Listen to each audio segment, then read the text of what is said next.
ये कहानी समुद्र के लुटेरे शमशेर की है, जो कि जाना माना समुद्री लुटेरा था। अपने साथियों के साथ उधम मचाना ही उसका काम था। शमशेर और उसके साथियों को जैसे ही मौका मिलता, वो आकर गांव और बस्तियों को लूटकर चले जाते। मैंने सुना है कि रामनगर में सोने की खदान है, वहाँ हमें जाना चाहिए। उस जगह से इतना सोना आ जाएगा कि पूरी जिंदगी ऐशो आराम से निकल जाएगी। जी उस्ताद, और मैं तो थक गया हूँ इस लूटमारी से। एक बार ही हमला करेंगे, जमकर करेंगे। शमशेर अपने साथियों के साथ उस सोने के खदान में पहुंच जाता है और वहां जाते ही उसे समुद्र देवता का श्राप लग जाता है। कपटी दुष्ट, तू यहाँ तेरे करतूतों की वजह से नहीं बल्कि मेरी माया की वजह से आया है। इस सोने की खदान में जो भी आएगा वो समुद्र में बंदी बन जाएगा। तेरा पूरा जीवन तुझे उसी एक टापू पर बिताना होगा, और अगर एक भी कदम बाहर रखा तो तुम्हारे प्राण संकट में होंगे। उस टापू से निकलने का उपाय सिर्फ लोगों की सेवा करना है। नहीं, ऐसा मत करो, नहीं। समुद्र देवता के श्राप से शमशेर और उसके साथी एक टापू में फंस गए थे, जहां कई साल रहने के बाद भी उन्हें मुक्ति नहीं मिली थी। पूरे 2 साल हो गए, ना हम बाहर जा सकते हैं और ना ही हमारे पास कोई आ रहा है। ये कैसा पाप कर दिया है हमने। क्या करे उस्ताद, मैं भी आपके साथ फंस गया हूँ। ये श्राप कैसे टूटेगा ये मुझे भी पता नहीं। समुद्र देवता का श्राप लोगों की भलाई और लोगों की सहायता करने से ही टूटेगा, इसके अलावा उसका कोई उपाय नहीं है। शमशेर और उसके साथी बात कर ही रहे थे कि समुद्र से एक लकड़ी के छोटे से टुकड़े में रघुवीर उनके पास आ पहुंचा, जो कि बहुत बुरी हालत में था। बचाओ मुझे, बचाओ, बचाओ मुझे, मैं डूब न जाऊं। मालिक, वो देखिए, वहाँ से एक आदमी आ रहा है और वो कहीं डूब न जाए। मैंने 2 साल में आदमी पहली बार देखा है। इसे इस टापू पर बुलाओ, हमारी सारी मदद हो जाएगी। जी, ये रस्सी समुद्र में डाल दो और उससे हमारे पास खींच लो। उन समुद्री लुटेरों ने रघुवीर के लकड़ी के छोटे से टुकड़े के पास एक रस्सी फेंकी और उसे अपने टापू पर खींच लिया। शुक्रिया, शुक्रिया, तुमने मेरी जान बचाई, वरना मेरा क्या होता पता नहीं। तुम सब लोग हो कौन? हम समुद्री लुटेरे हैं, इस टापू पर कैद हैं, और तुम हमारी उम्मीद हो जो हमें इस टापू से बाहर निकाल सकेगी। रघुवीर उनकी बातें सुनकर डर गया। तब शमशेर ने उसे सारी बातें बताई। तुम सबके साथ तो बहुत बुरा हुआ। हाय राम, अब कैसे बाहर निकलोगे? मेरा तो चलो ठीक है, मैं किसी न किसी की मदद ले लूंगा, लेकिन तुम लोग? तुम हमें यहाँ चिढ़ाने आए हो या हमारी मदद करने? और याद रखना, मैं समुद्री लुटेरा हूँ। तुमने कहा कि श्राप लोगों की मदद करने से टूटेगा, तो क्यों ना तुम ढाबा खोल लो। तुम्हारी नाव से मैं लोगों को यहाँ ले आया जाया करूँगा, जिससे लोगों का आना जाना होगा। तुम इस टापू पर ही रहोगे और इससे तुम्हारी सारी तकलीफें भी दूर हो जाएंगी। और मैं झींगे मछली सब बहुत अच्छा बनाता हूँ। सही कहा रघुवीर भाई साहब ने, एक यही जरिया है हमारे बाहर जाने का। तो फिर ठीक है, हम आज से ही सारी तैयारी करेंगे। इस टापू से लकड़ियाँ काट कर एक बढ़िया बड़ा सा ढाबा या रेस्टोरेंट बनवाओ। शमशेर की बात सुनकर उसके साथियों ने वैसा ही किया। एक बड़ा सा समुद्री ढाबा बनाकर तैयार कर दिया। ये हुई मेरी समुद्री ढाबा बनकर तैयार। रघुवीर, इसके आगे अब सब तुम्हें देखना है। कैसे भी करके ग्राहकी बढ़ाओ। तुम उसकी चिंता मत करो, मैं लोगों को कैसे भी करके ले आऊंगा। तुम बस अच्छे अच्छे पकवान बनाकर तैयार रखो। तुम उसकी चिंता मत करो, जो आकर खाएगा वो उंगलियां चाट कर जाएगा। शमशेर और उसके साथी मिलकर ढाबे के लिए खाना बनाना शुरू कर देते हैं। सब मिलकर मछलियाँ, झींगे और कई सारे पकवान बनाकर तैयार कर देते हैं और रघुवीर के इंतजार में बैठ जाते हैं। दूसरी तरफ रघुवीर लोगों को समुद्री ढाबे में आने का आमंत्रण देता है। आओ आओ, समुद्री ढाबे में आओ, अच्छे अच्छे पकवान खा कर जाओ, शहर की भाग दौड़ से बच जाओ। आओ आओ आओ, परिवार के साथ आओगे तो डबल ले जाओ, अपने बच्चों को खिलाओ। समुद्री ढाबा, ये क्या है भाई साहब? हम तुम्हें समुद्र के बीचों बीच ले जाकर ढाबे का खाना खिलाएंगे, ठीक पानी के बीच। ये सुनकर ही इतना अच्छा लग रहा है, मैं सबको आपके ढाबे पर लेकर चलूंगी। समुद्री ढाबा, मैं भी आपके साथ चलूंगा। जल्दी करो, सब लोग समुद्र के किनारे वाली नाव पर चढ़ जाओ। तुम सभी को मैं समुद्री ढाबे पर लेकर चलूंगा। रघुवीर सबको नाव में बिठाकर समुद्र के ढाबे में लेकर जाता है। वहाँ जाकर देखता है कि शमशेर और उसके साथियों ने अच्छे अच्छे पकवान बनाकर तैयार कर दिए हैं। शमशेर उन सभी ग्राहकों को देखकर बहुत खुश हो जाता है। वाह रघुवीर भाई, तुमने तो कमाल कर दिया। अगर इन सबका पेट और मन अच्छे से भर जाएगा तो हम यहाँ से आजाद हो जाएंगे और हम दोबारा लुटेरा नहीं बनेंगे, सिर्फ ढाबा चलाकर ही अपना गुजारा करेंगे। बिल्कुल ठीक कहा। किसे चोरी करना अच्छा लगता है, वो तो हालात बुरे हो जाते हैं। चलो सबको खाना बांटो।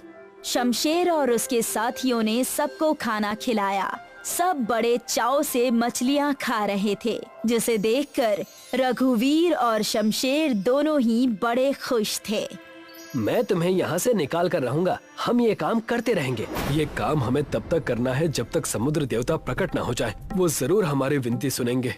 रघुवीर शहर से लोगों को समुद्री ढाबे में लेकर आता है। लोग आते गए और शमशेर अपने समुद्री ढाबे से लोगों का पेट भरता गया।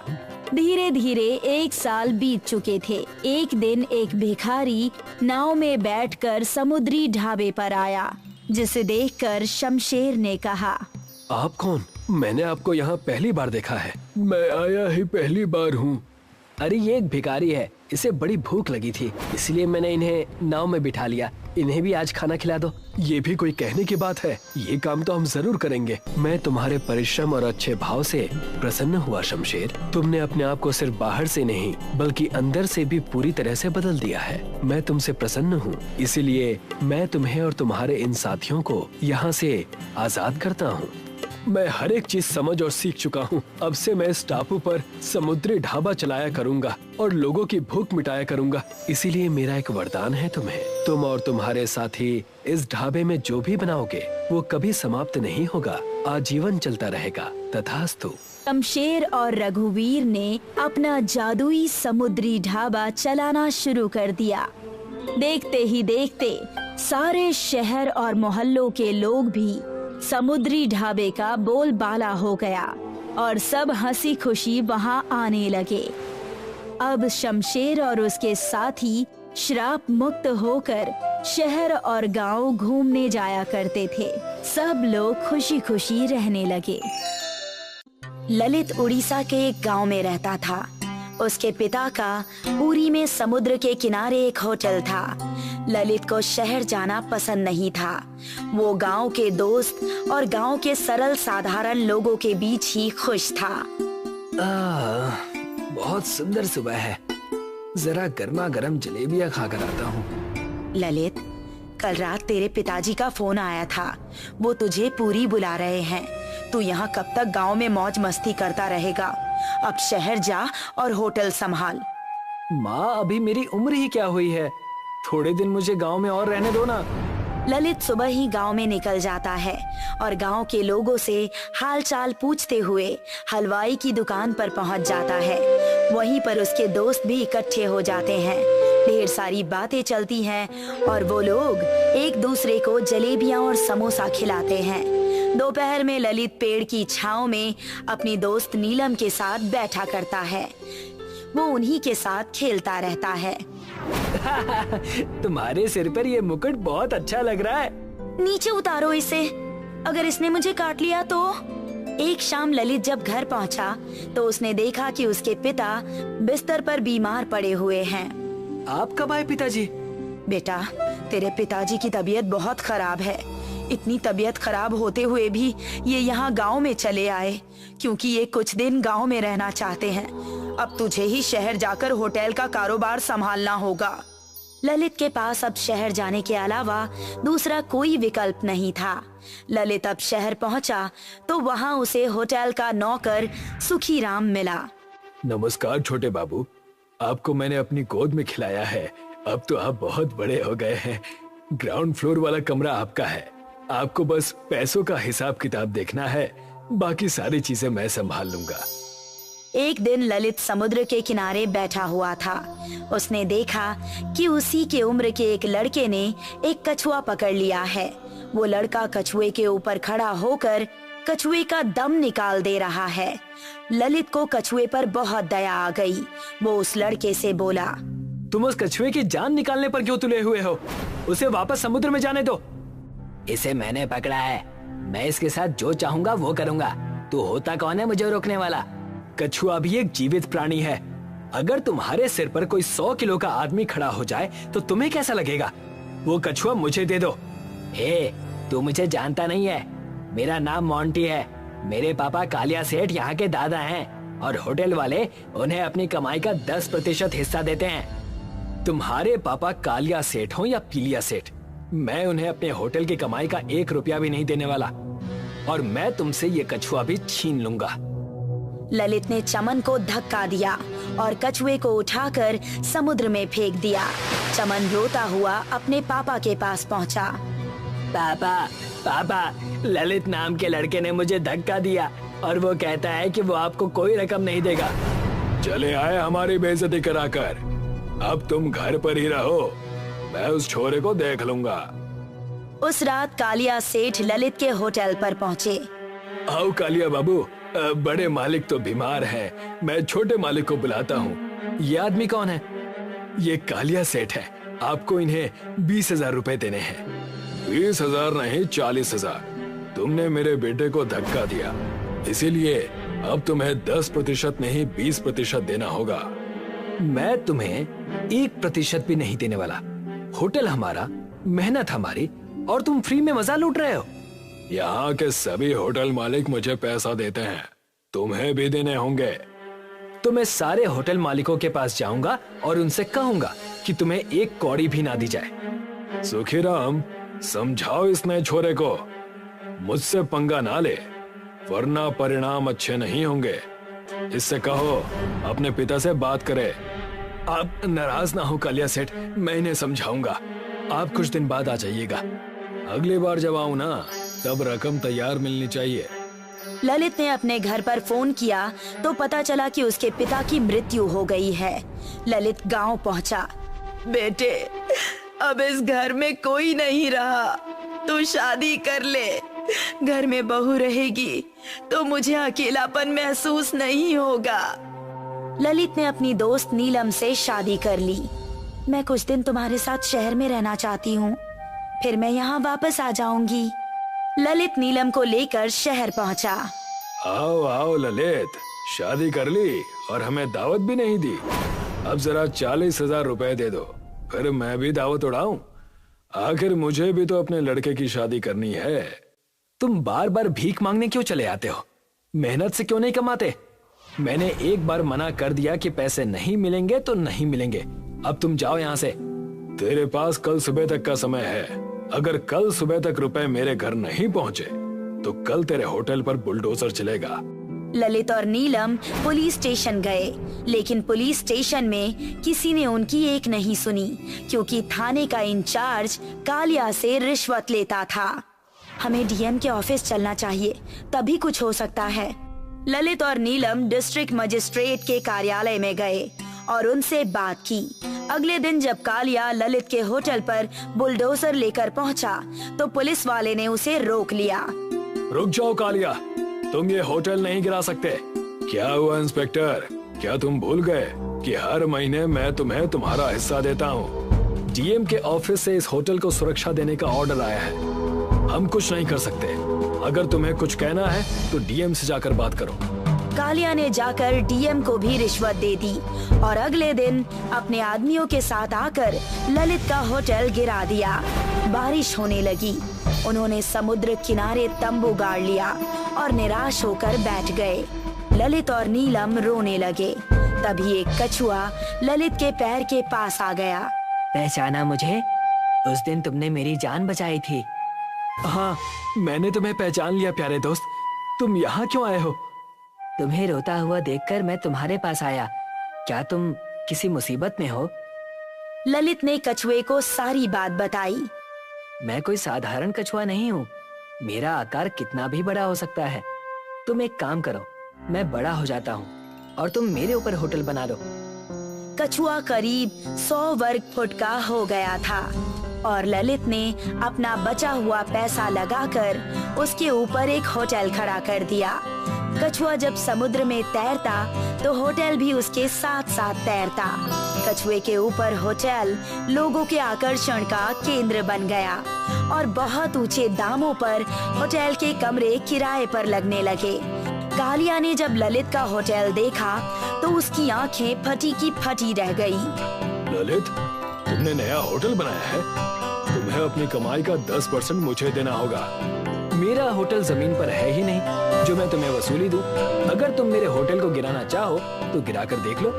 कालिया बुलडोजर लेकर होटल के करीब गया, लेकिन कछुआ होटल को लेकर समुद्र के अंदर चला गया। बुलडोजर समुद्र में फंस गया और बाहर निकल ही नहीं पाया। होटल भी गिरा नहीं, ऊपर से बुलडोजर का नुकसान हुआ वो अलग। अब मुझे कोई दूसरा इंतजाम करना पड़ेगा। कालिया ने ढेर सारे आदमियों को बुलाकर कहा, तुम उस कछुए वाले होटल के पास जाओ और धक्का देकर होटल को कछुए की पीठ पर से गिरा देना।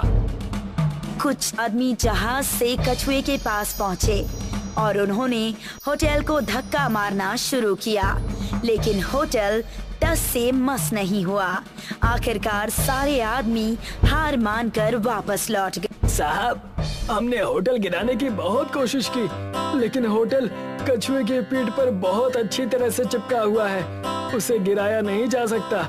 कालिया ने डाइविंग सूट पहना और एक तलवार लेकर कछुए के नीचे पहुंचा, लेकिन ललित ने कछुए के पेट पर पहले से ही मोटी स्टील की चादर चढ़ा रखी थी। कालिया ने तलवार से चादर को भेदना चाहा, लेकिन उसकी तलवार टेढ़ी हो गई। ललित ने पहले ही इंतजाम कर रखा है ताकि कोई कछुए का पेट ना चीर सके, लेकिन मैं भी हार मानने वाला नहीं हूँ। कालिया लाखों रुपए खर्च करके एक रॉकेट लॉन्चर ले आया। वो कछुए के पीछे पीछे समुद्र के अंदर काफी गहराई में पहुंच गया और कछुए का पेट चीरने के लिए रॉकेट लॉन्चर छोड़ने की तैयारी करने लगा, लेकिन तभी वहाँ शार्क मछलियाँ आ गई और उसके चारों ओर घूमने लगी। पानी के अंदर कालिया चीख भी नहीं पा रहा था। वो पछताने लगा और उसकी आंखों से आंसू बहने लगे। तभी ललित वहाँ पहुँचा और उसने पानी में केमिकल मिलाया। केमिकल की गंध से शार्क मछलियाँ वहाँ से भाग गईं। ललित कालिया को समुद्र से बाहर लेकर आया। मुझे माफ कर देना बेटे, अगर तुम नहीं आते तो मैं जिंदा नहीं बच पाता। मैं तुम्हें तुम्हारी जमीन वापस लौटा दूंगा और उस पर नया होटल भी बना कर दूंगा। आज से मैं वसूली करना भी छोड़ दूंगा और अपनी मेहनत से कमाना शुरू करूंगा। ज्ञानपुर नाम का एक गांव था जहां संकट दास नाम का एक लकड़हारा अपनी पत्नी गीता के साथ रहता था। संकट दास की उम्र काफी हो गई थी, लेकिन उसकी कोई औलाद नहीं थी, इसलिए वो अकेले ही नदी किनारे जंगल से लकड़ियां काटने जाता था। लकड़ियां बेचकर संकट दास को जो थोड़े बहुत पैसे मिलते, उन्हीं से इंतजाम हो पाता। नदी पर बहुत से मछुआरे भी मछलियां पकड़ने आते थे। एक दिन संकट दास देखा कि मछुआरों ने अपने जाल में एक जलपरी को पकड़ लिया है। मुझे छोड़ दो, मैं तुम्हारी तरह ही एक इंसान हूँ, बस अंतर सिर्फ इतना है कि पैरों की जगह मेरी पूंछ है। हम तुम्हें नहीं छोड़ेंगे, तुम्हें बाजार में बेचने पर हमें बहुत बड़ी कीमत मिलेगी। मछुआरे जलपरी के सिर पर डंडा मारकर उसे बेहोश कर देते हैं और जलपरी को जाल में ही छोड़कर खाना खाने चले जाते हैं। संकट दास ये सब देख रहा था। संकट दास को जलपरी पर दया आ जाती है। वो चुपके से जलपरी के पास जाता है और जलपरी के मुंह पर पानी के छींटे मारता है। होश में आते ही जलपरी चिल्लाने लगती है, मुझे छोड़ दो, मुझे छोड़ दो, बचाओ। डरो नहीं, मैं मछुआरा नहीं हूँ, मेरा नाम संकट दास है, मैं तुम्हारी मदद करने आया हूँ। संकट दास ने कुल्हाड़ी से जाल काटा। मैं तुम्हारा ये एहसान कभी नहीं भूलूंगी। इसमें एहसान की कोई बात नहीं है, मैंने तो बस इंसानियत के नाते तुम्हारी मदद की है। इतना कहने के बाद संकट दास अपने घर लौट आया। घर लौटने पर संकट दास ने देखा कि उसकी पत्नी आंखों में आंसू लिए है और उसने खाना भी नहीं बनाया है। क्या हुआ गीता, आज तुम इतनी उदास क्यों हो? रोजाना तो तुम मेरे लिए खाना बनाकर तैयार रखती थी, आज तो तुमने चूल्हा भी नहीं जलाया है। घर में अनाज का एक दाना नहीं है और आज सरपंच ने गांव में ढोल पिटवाकर घोषणा करवाई है कि आज के बाद कोई भी जंगल से लकड़ियां नहीं काटेगा। क्या सरकार ने लकड़ियां काटने पर रोक लगा दी है? हाँ, इसीलिए रो रही हूँ मैं। हमारे पास तो लकड़ियां काटकर बेचने के अलावा और आय का कोई साधन भी नहीं है। अब हमारा क्या होगा? हमारा तो कोई बेटा भी नहीं जो शहर जाकर कमाई करके ला सके। चिंता मत करो, एक दरवाजा बंद होता है तो दूसरा खुलता है। भगवान हमारी मदद जरूर करेंगे। आज लकड़ियां बेचकर 100 रुपए मिले हैं। चलो ढाबे पर चलकर खाना खा लेते हैं। मैं बहुत थक गया हूँ, बाजार जाकर अनाज लाने का मेरा मन नहीं है और फिर मुझे बहुत तेज भूख भी लग रही है। संकट दास और गीता ढाबे पर खाना खाने पहुँचे। गांव में एक ही ढाबा था जो शेरा और हाथी नाम के 2 भाई चलाया करते थे। शेरा भाई, जरा हमारे लिए 2 सादा थाली लगवा दीजिए। ठीक है, लगाता हूँ। आधे घंटे इंतजार करना पड़ेगा। आधा घंटा बीत गया लेकिन थाली नहीं आई। शेरा भाई, अभी तक हमारी थाली नहीं आई। तुम बार बार मेरा सिर क्यों खा रहे हो? देख नहीं रहे इतनी भीड़ है? लेकिन तुम्ही ने तो कहा था कि आधे घंटे बाद थाली मिल जाएगी। अब हम कभी इस ढाबे पर खाना खाने नहीं आएंगे। गीता ने घर पहुंचकर संकट दास से कहा, हमारे गांव में एक ही ढाबा है, उस पर कितनी भीड़ रहती है और खाना भी अच्छा नहीं मिलता। क्यों ना हम लोग अपना एक ढाबा खोलें? अगर हमारा ढाबा चल निकला तो हमारी अच्छी कमाई हो जाएगी। ये विचार मेरे भी मन में आया था। मैं अपने सोने के कंगन गिरवी रख दूंगी, तब तो किराए का इंतजाम आसानी से हो जाएगा ना। संकट दास और गीता ने शेरा और हाथी भाइयों के ढाबे के पास ही एक दुकान किराए पर ले ली और अपना ढाबा शुरू कर दिया। संकट दास भैया, थाली कितने की है? मात्र 50 रुपए की। आप बैठिए, मैं अभी आपके लिए खाना लगा देता हूँ। संकट दास और गीता के प्रेम भरे व्यवहार और स्वादिष्ट खाने के कारण उनके ढाबे पर धीरे धीरे लोगों की संख्या बढ़ती गई। उधर शेरा और हाथी का ढाबा खाली होता जा रहा था। कुछ ही दिनों में शेरा और हाथी भाइयों का काम धाम ठप हो गया। शेरा भाई, अगर ऐसा ही चलता रहा तो हम तो बर्बाद हो जाएंगे। मात्र 2 महीनों में हमारी कमाई आधी से भी कम हो गई है। हमें इस संकट दास को ठिकाने लगाना होगा। ना रहेगा बांस, ना बचेगी बांसुरी। मेरे पास एक योजना है। शेरा संकट दास को बचपन से जानता था। वो जानता था कि संकट दास को तैरना नहीं आता। एक रात शेरा और हाथी संकट दास के पास पहुंच गए। उन्होंने संकट दास का मुंह एक कपड़े से बांध दिया। फिर वे संकट दास को नाव पर बिठाकर नदी के बीचों बीच फेंक दिया। कुछ ही देर में संकट दास नदी में डूब गया। कुछ देर बाद संकट दास की आंख खुली तो उन्होंने खुद को पानी के अंदर पाया। वही जल परी जिसकी संकट दास ने एक बार जान बचाई थी, वो संकट दास के सामने खड़ी थी। मैं जिंदा कैसे बच गया? कुछ बदमाशों ने मेरे मुंह पर कपड़ा बांधकर मुझे नदी में फेंक दिया था। मैंने तुम्हें बचाया है।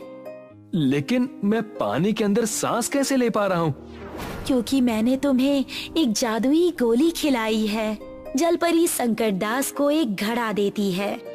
जब भी तुम इस घड़े में हाथ डालोगे, इससे एक गोली बाहर निकलेगी। उस गोली को खाने के बाद कोई भी पानी के अंदर सांस ले सकता है। लेकिन ध्यान रहे कि इस गोली का असर केवल 12 घंटे तक ही रहता है। मैं ये घड़ा तुम्हें उपहार स्वरूप दे रही हूँ, तुम इसे ले जा सकते हो। संकट दास घड़ा लेकर अपने घर आ गया। उसने घड़े को संभाल कर रख दिया और अपने ढाबे पर काम करने चला गया। शेरा और हाथी उसे देखकर चौंक गए। भैया, ये संकट दास जिंदा बचकर वापस कैसे आ गया? लगता है इसने तैरना सीख लिया होगा। भैया, अब हम क्या करेंगे? चिंता मत कर, इस बार मैं संकट दास को कहीं का नहीं छोड़ूंगा। शेरा गांव के सरपंच के पास गया और उसने सरपंच से कहा, सरपंच जी, मुझ पर एक एहसान करिए। क्या बात है शेरा, इतना परेशान क्यों लग रहे हो? सरपंच जी, गांव के हर एक आदमी से कह दीजिए कि कोई भी संकट दास को अपनी दुकान या जमीन किराए पर ना दे। संकट दास की वजह से मेरा धंधा चौपट हो रहा है। ठीक है, तुम्हारा काम हो जाएगा। संकट दास जिस दुकान में ढाबा चला रहा था, उस दुकान के मालिक ने संकट दास से दुकान खाली करवा दी। इन्हें अचानक क्या हो गया? हम तो अच्छा खासा किराया भी दे रहे थे, फिर भी इन्होंने हमसे दुकान क्यों खाली करवा दी? कोई बात नहीं, मैं कोई दूसरी जगह किराए पर ले लूंगा। संकट दास निराश होकर नदी के किनारे गया। तब वही जलपरी जिसने संकट दास को घड़ा दिया था, नदी से बाहर आई। क्या हुआ संकट दास, आज तुम इतने उदास क्यों हो? गांव में कोई अपनी जमीन मुझे किराए पर देने को तैयार नहीं है और मैं अपने घर पर भी ढाबा नहीं खोल सकता क्योंकि मेरा घर मुख्य सड़क पर नहीं है। वहाँ खाना खाने कोई नहीं आएगा। संकट दास ने सारी बात जलपरी को कह सुनाई। तुम नदी के नीचे पाताल लोक में ढाबा खोल लो, उस जमीन पर किसी का अधिकार नहीं है। लेकिन पानी में आग कैसे जल पाएगी और लोग वहाँ सांस कैसे ले पाएंगे? चिंता मत करो, पाताल लोक में आग जल सकती है। हम भी तो वहीं खाना बनाते हैं। और रही बात पानी में सांस लेने की, तो याद करो मैंने तुम्हें एक घड़ा दिया था जिसमें जादुई गोलियां थी। हाँ, उस घड़े के बारे में तो मैं भूल ही गया। संकट दास ने नदी के नीचे पाताल लोक में ढाबा खोल दिया और गांव में जगह जगह बैनर लगवा दिए। गांव के लोग पाताल लोक का ढाबा देखने के लिए बहुत उत्सुक हुए। वो सभी नदी के किनारे पहुंच गए। संकट दास ने सभी को मटके से निकालकर एक एक गोली दे दी और कहा, भाइयों और बहनों, इस गोली का असर 12 घंटे तक ही रहता है, इसीलिए 12 घंटे बाद पानी से बाहर जरूर आ जाना। लोगों ने नदी के नीचे जाकर पाताल लोक में संकट दास के ढाबे पर खाना खाया और पाताल लोक में सैर भी की। संकट दास ने नदी किनारे एक नौकर को खड़ा कर दिया और उससे कहा, जो भी खाना खाने आए उसे मटके से निकालकर एक गोली दे देना। ऐसा कहकर संकट दास ढाबे पर काम करने चला गया। उधर शेरा गुस्से से आग बबूला हो रहा था। पाताल लोक का ढाबा, ये भी संकट दास ने खूब अच्छी चाल चली। अपने गांव वाले तो वहां जा ही रहे हैं, ऊपर से पड़ोसी गांव के लोग भी पाताल लोक में खाना खाने और सैर करने के लिए आ रहे हैं। हमारे ढाबे पर तो सन्नाटा छा गया है। भैया, मैं भी संकट दास के ढाबे पर गया था। पाताल लोक की दुनिया बहुत सुंदर है, बहुत सी रंग बिरंगी मछलियां देखने को मिलती हैं वहाँ पर। चुप कर, अगर संकट दास का ढाबा इस गांव में रहा ना, तो हमें इस गांव से बाहर जाकर कहीं और ढाबा लगाना पड़ेगा। शेरा फिर से गांव के सरपंच के पास पहुंच गया और बोला, सरपंच जी, आप संकट दास के ढाबे को नदी के अंदर से हटवाइए, मेरा बहुत नुकसान हो रहा है। माफ करो शेरा, मैं संकट दास को और परेशान नहीं कर सकता।